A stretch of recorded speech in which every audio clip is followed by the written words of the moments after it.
Chapter 391. Are you fellow Daos Zhangdehai? Even as the words escaped the lips of the cultivator who had spoken them, he felt more frigid chi wrap around him, making it impossible for him to move.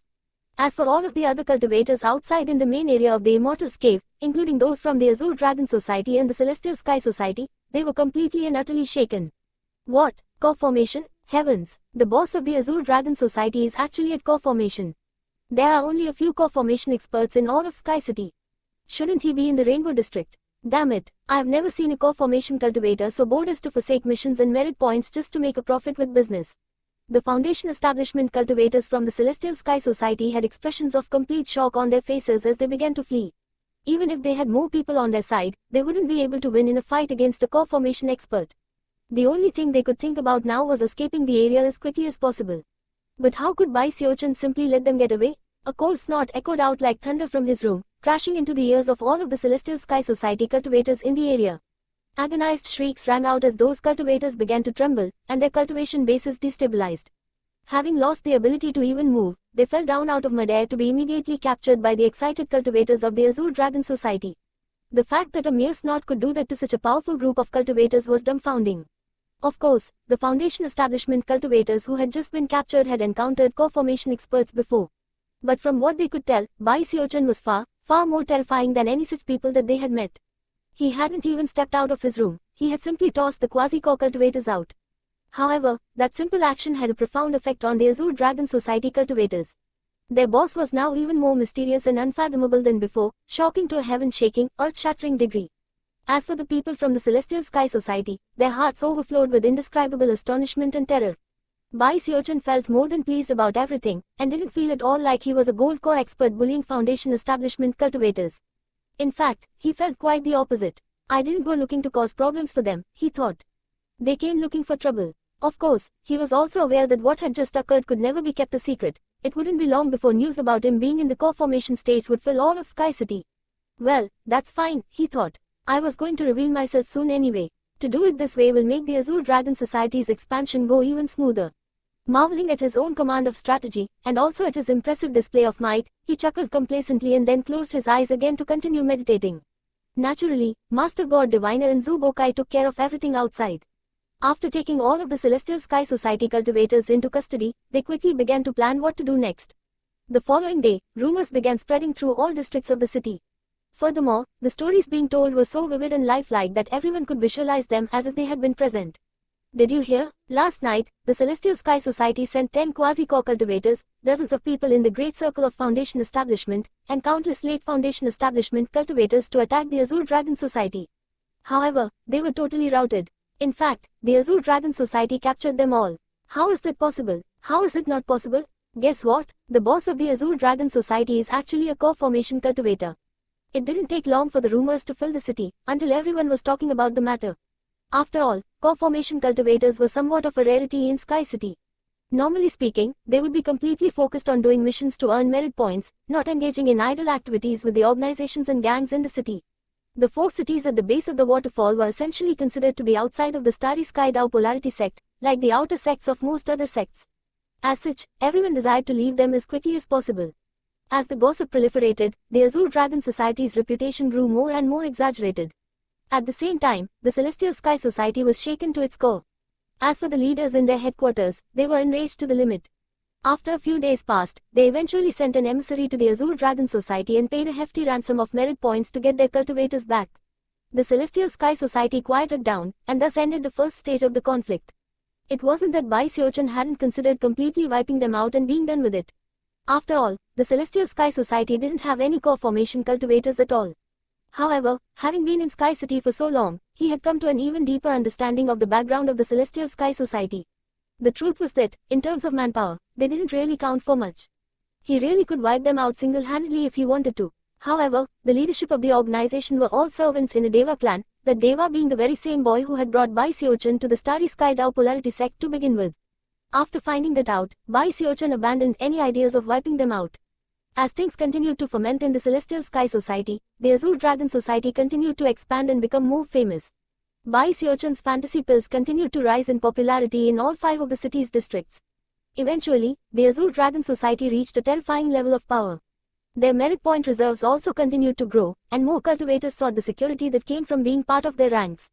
There were even some smaller cultivator clans and minor organizations that officially joined the Azure Dragon Society. They had tons of merit points, and a boss in the core formation stage.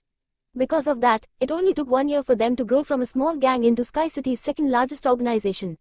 By that point, they had long since moved their headquarters from the original Immortals cave to the very best area in the North District. Were it not for the fact that people couldn't actually own property in Sky City, they would likely have bought all of the real estate in the area and rented it out. In addition, Bai Xiaochun wasn't busy at all anymore. He had hired a huge team of apothecaries to concoct medicine for him. Of course, he kept the pill formula a secret. In contrast, Master God Diviner and Zubokai were both very busy handling the affairs of the organization. Eventually, Bai Xiaochun thought about his other Dao protectors, and wondered whether or not they had heard about his recent accomplishments. Song Ke is definitely out doing missions, so he probably doesn't know. But eldest brother has surely caught wind of the situation. Why hasn't he come looking for me? Even as he contemplated the matter, Chen Minyao showed up. She simply walked through the entrance of the Immortals cave and said that she was Madame Bai, the Taoist partner of the Azure Dragon Society's boss. Considering that the boss of the Azure Dragon Society was like the sun in the noonday sky, that made Chen Minyao extremely important as well. No one was willing to offend her, and they quickly escorted her to see Bai Xiaochun. After listening to her explanation about why she'd left and then come back, Bai Xiaochun felt a bit of a headache coming on. Realizing that he couldn't send her away, he sighed and agreed to let her stay. Because she continued to claim to be Bai Xiaochun's Taoist partner, everyone in the Azure Dragon Society treated her with extreme respect. Bai Xiaochun didn't feel like dealing with the matter, so he focused on Big Fatty Zhang. Worried that he might be in some sort of danger, he passed down orders that the entire Azure Dragon Society was to be on the lookout for him. Of course, in the orders, he didn't use the nickname Big Fatty Zhang, but rather his friend's true name, Zhang Dehai. The Azure Dragon Society was a huge, powerful group, so tracking down a single person was not a very difficult task. That was especially true considering that the orders had come from the boss himself. In fact, to many cultivators, it was an opportunity to make a name for themselves in the organization, and so soon, everyone was looking for Big Fatty Zhang. It was impossible to prevent the Celestial Sky Society from hearing about the matter, and they also began a search for Big Fatty Zhang. There was nothing that could be done about the matter, and Bai Xiaochun knew that, so he also sent people to keep watch over the Celestial Sky Society. As the search went on for Big Fatty Zhang, there was a small cultivator clan in the West District whose clan chief had just recently joined the Azure Dragon Society and had quickly risen to the rank of sub-boss. He had just been given the notice handed down to look for Big Fatty Zhang, and as soon as he saw the picture of the subject of the search, beads of sweat popped out on his forehead.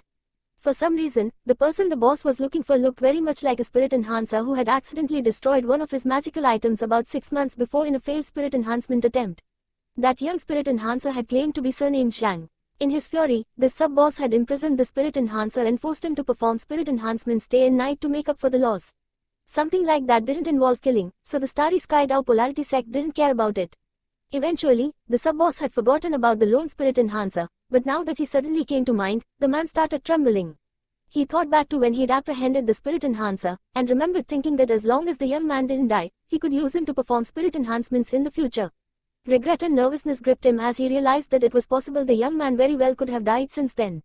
Without any hesitation, he began to rush toward the clan's spirit enhancement workstation. Even from a distance, he could make out the gaunt and shriveled Big Fatty Zhang, his eyes listless as he weakly held a flying sword out in front of him. Off to the side, one of the clan servants was berating him loudly. "Hurry it up, if you destroy another flying sword, then I'm gonna." Before the servant could finish speaking, he saw the clan chief rushing over, and immediately put on a fawning expression. Just when he was going to clasp hands in greeting, the clan chief slapped him across the side of the face, sending him spinning through the air with a squawk to land about 30 meters away. "Damn it, I can't believe you were being so rude to my honored guest." When Big Fatty Zhang saw this happen, he shivered and looked over nervously at the clan chief.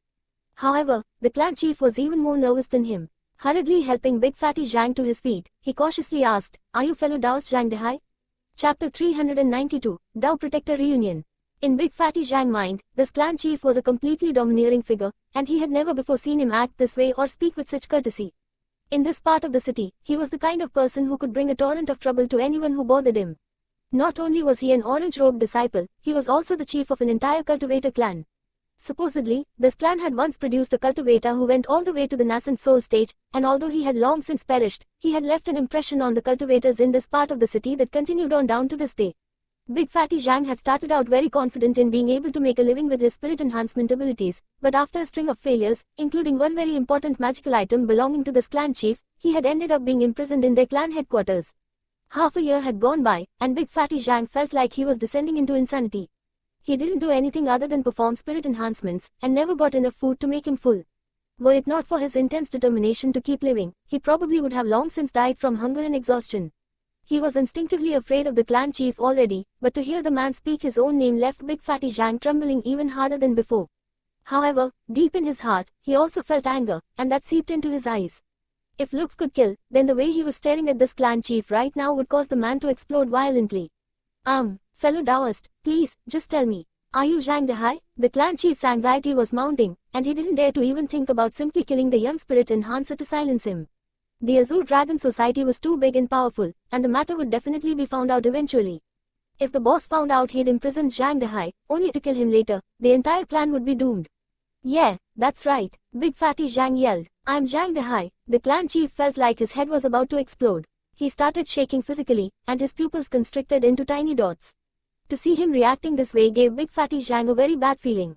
Suddenly feeling weak at the knees, he cursed inwardly and was just about to say something more when the clan chief unexpectedly spun to face the clan servant he had just knocked to the side.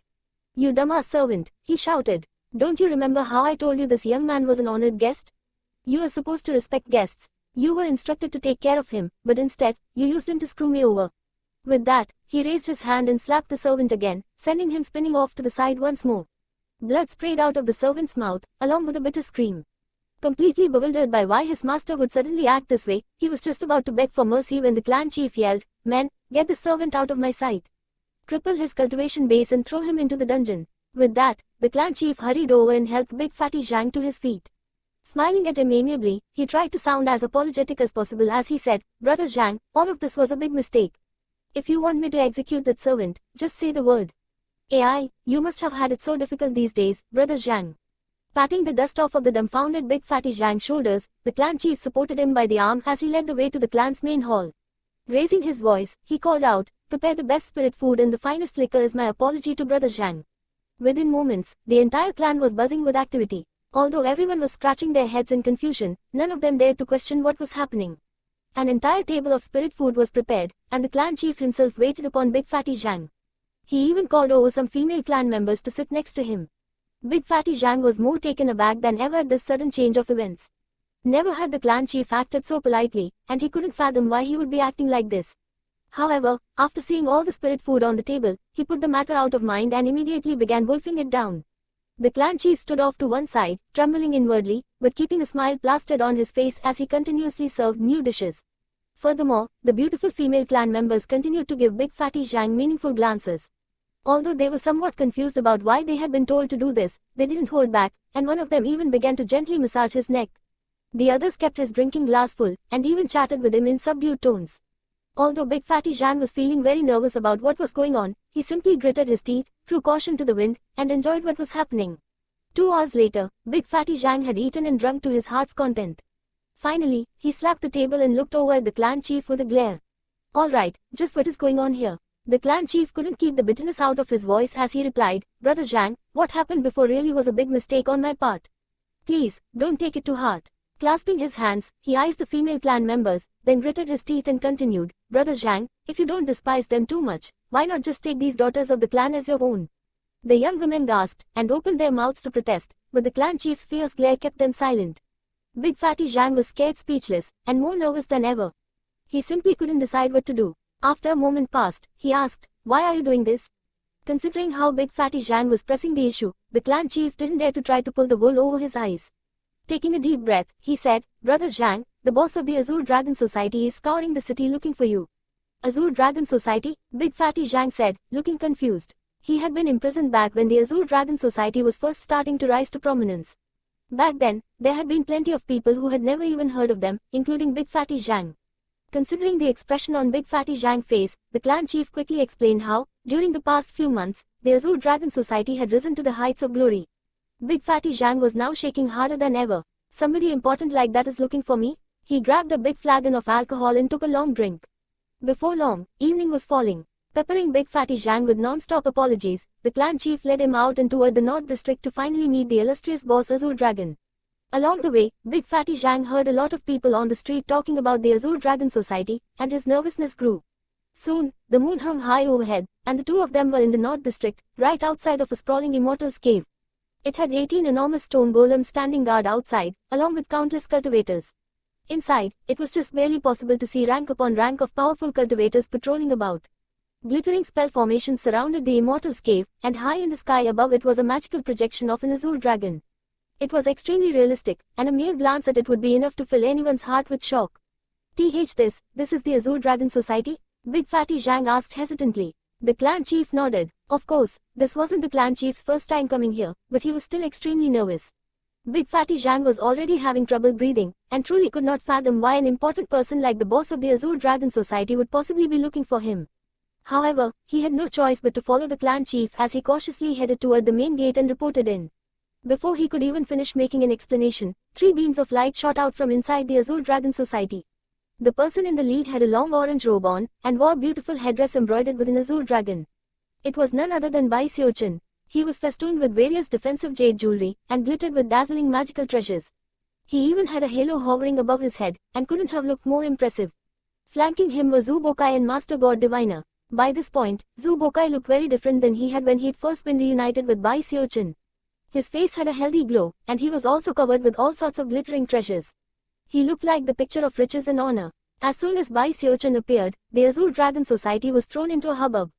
Cultivators and maidservants poured out from inside the Immortals cave, and the cultivators who were already outside trembled and dropped to their knees to kowtow. Greetings, boss. Greetings, boss. Their cries created a rumbling like that of thunder. At that point, Big Fatty Zhang realized to his shock that the clan chief next to him had also dropped to his knees and was kowtowing.